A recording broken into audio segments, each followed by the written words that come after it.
Hello दोस्तों, नमस्कार। आपका स्वागत है आपके अपनी YouTube channel target net exam पर। कैसे हैं आप सभी साथी। तो यहाँ पर देखो, जो आपकी क्लास अभी 1-2 दिन से रुकी हुई थी, अब यहाँ पर डेली आपके रात के 8 बजे से दोबारा आपकी क्लास स्टार्ट हो रही है। और आज हम सामान्य ज्ञान का यहाँ पर प्रैक्टिस सेट करेंगे।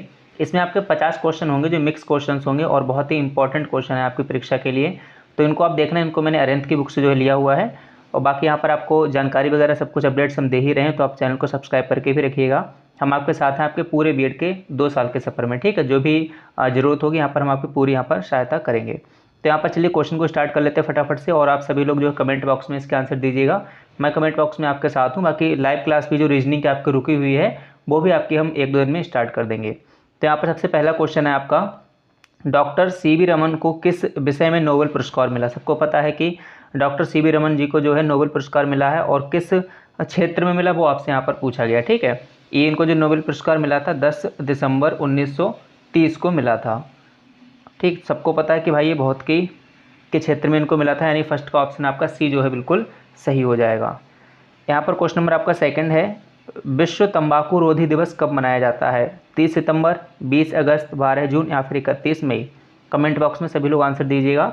विश्व तंबाकू रोधी दिवस कब मनाया जाता है, तो इसका करेक्ट आंसर क्या हो जाएगा आपका डी, यानी 31 मई को जो है विश्व तंबाकू रोधी दिवस मनाया जाता है। क्वेश्चन नंबर आपका थर्ड है, राष्ट्रीय रासायनिक प्रयोगशाला NCL कहाँ स्थित है। चंडीगढ़, भावनगर, पुणे या फिर पणजी। क्वेश्चन नंबर आपका थर्ड, ठीक है। इसका आंसर दीजिएगा आप। राष्ट्रीय रासायनिक प्रयोगशाला NCL कहाँ स्थित है। चंडीगढ़, भावनगर, पुणे या फिर पणजी। तो इसका आंसर आपका हो जाएगा सी, यानी पुणे। पुणे कहाँ है आपका, महाराष्ट्र में। और अगर इसकी स्थापना की बात करें, स्थापना इसकी कब हुई थी, तो इसकी स्थापना हुई थी 1950 में जो है इसकी स्थापना हुई थी, ठीक है।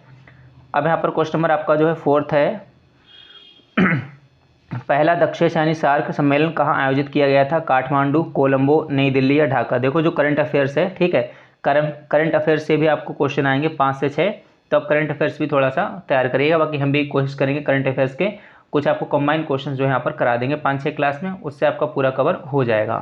तो यहाँ पर जो पूछा गया है कि सार्क सम्मेलन कहाँ आयोजित किया गया था पहला, तो उसमें आंसर आपका हो जाएगा काठमांडू में। अब यहाँ पर क्वेश्चन नंबर आपका 5 है, विश्व स्वास्थ्य संगठन WHO का मुख्यालय कहाँ स्थित है। तो ये तो बहुत ही आसान सा प्रश्न है, आपने कई बार पढ़ भी रखा होगा।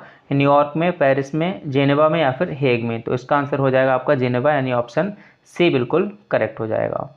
सभी लोग आंसर करते रहिएगा और क्लास को शेयर भी कर दीजिएगा सभी साथियों के साथ। क्वेश्चन नंबर आपका 6 है, राष्ट्रीय ध्वज में अंकित अशोक चक्र में कितनी तिल्लियाँ होती हैं या फिर तिल्लियों की संख्या कितनी होती है।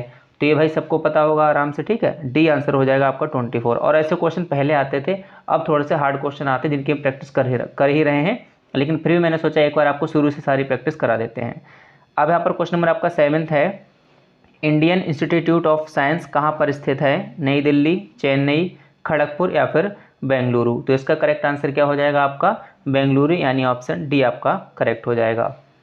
क्वेश्चन नंबर आपका 8 है, लोक नायक की उपाधि किसे प्रदान की गई थी। जयप्रकाश नारायण, AG टीकरी, महात्मा गांधी जी को या फिर जवाहरलाल नेहरू जी को। तो क्वेश्चन नंबर 8 का आंसर क्या हो जाएगा लोक नायक, यानी जयप्रकाश नारायण जी को उपाधि जो है ये दी गई थी, यानी 8 का ऑप्शन आपका एज बिल्कुल जो है करेक्ट हो जाएगा। क्वेश्चन नंबर आपका 9 है, वर्ष 2020 में ओलंपिक खेल किस देश में आयोजित होंगे। तो ये देखो करंट अफेयर्स का क्वेश्चन है ना, इस टाइम आपसे दूसरा क्वेश्चन पूछा जाएगा। तो उस टाइम तो फिलहाल जापान था, अभी का जो करंट अफेयर्स होगा उस तरीके से आप उसका आंसर दीजिएगा। अब यहाँ पर क्वेश्चन नंबर आपका 10 है, 5वां ब्रिक्स सम्मेलन कहाँ हुआ। डरबन, दक्षिण अफ्रीका, नई दिल्ली, भारत, ब्रासीलिया जो ब्राज़ील में है, या फिर एकातेरिन जो वर्ग यानी जो रूस में है। तो क्वेश्चन नंबर 10 का ऑप्शन आंसर आपका कौन सा हो जाएगा डरबन, यानी दक्षिण अफ्रीका में जो है 5वां ब्रिक्स सम्मेलन हुआ था। क्वेश्चन नंबर आपका 12 है, सूरत किस नदी के तट पर स्थित है। ये अच्छा और इम्पोर्टेंट क्वेश्चन है कि सूरत किस नदी के तट पर जो है स्थित है। तो यहाँ पर आपको बताना है नर्मदा, तापी, सोन या फिर कावेरी। तो 12 का आंसर क्या हो जाएगा तापी, यानी ऑप्शन आपका बी जो है बिल्कुल यहाँ पर करेक्ट हो जाएगा। साथियों, जैसे कि आपको पता है कि बीएड पेश परीक्षा के लिए बहुत ही कम दिन बचे हुए हैं, और इन दिनों में बेहतरीन तैयारी करने के लिए आप जो है चक्षु पब्लिकेशन की बेस्ट बुक ले सकते हैं।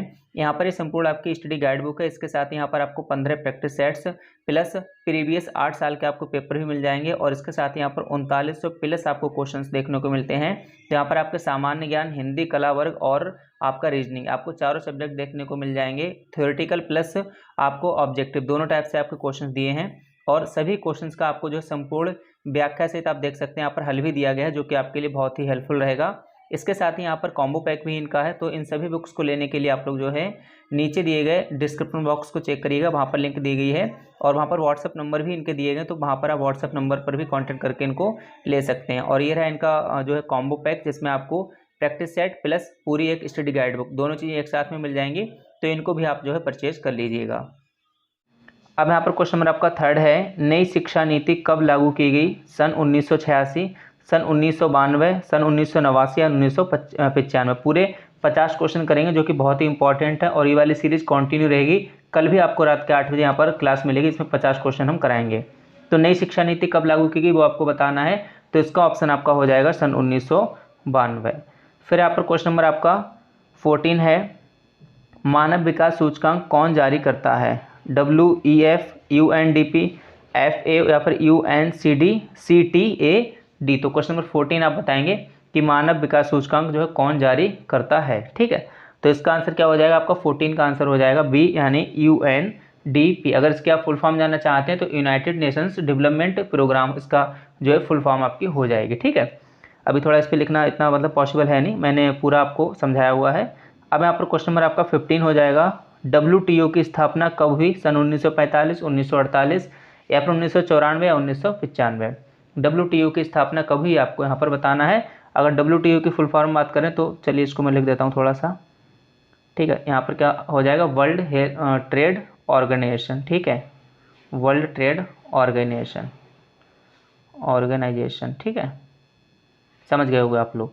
तो इसकी क्या है? फुल फॉर्म है। तो यहाँ पर इसका करेक्ट आंसर क्या हो जाएगा? 15 का D यानी 1995 में जो है इसकी स्थापना हुई थी। इसकी हिंदी क्या होती है? विश्व व्यापार संगठन। अब यहाँ पर क्वेश्चन नंबर आपका 16 है, फिलीपींस में आए प्रचंड चक्रवाती तूफान का नाम क्या है? खनून, नीलम, इवान या फिर बोफा। तो 16 का आंसर आपका हो जाएगा D यानी बोफा। अब यहाँ पर क्वेश्चन नंबर आपका एक सेकेंड, कुछ मिसिंग है शायद इसमें। ये मैंने PDF जो है प्रिंट की थी, आई थिंक कुछ इश्यू है, ये तो पूरी प्रिंट नहीं हो पाई है। ठीक है, सॉरी फ्रेंड्स, मैंने इसे चेक नहीं किया, आई थिंक इसमें कुछ इशू है, तो कोई बात नहीं, मैं इसको जो है दोबारा से इसके आगे क्वेश्चन करा दूंगा। बहुत ही कम क्वेश्चन 50 होने थे। चलो, तो इसमें आई थिंक कुछ प्रॉब्लम है, अभी तो मैं बाहर हूँ। ठीक है, मैं इसको जो है ना शाम को दोबारा से करा दूंगा, इसके आगे क्वेश्चन मैं अलग से रिकॉर्ड कर दूंगा। तो चलिए, इसी के साथ आप सभी साथियों का बहुत बहुत धन्यवाद।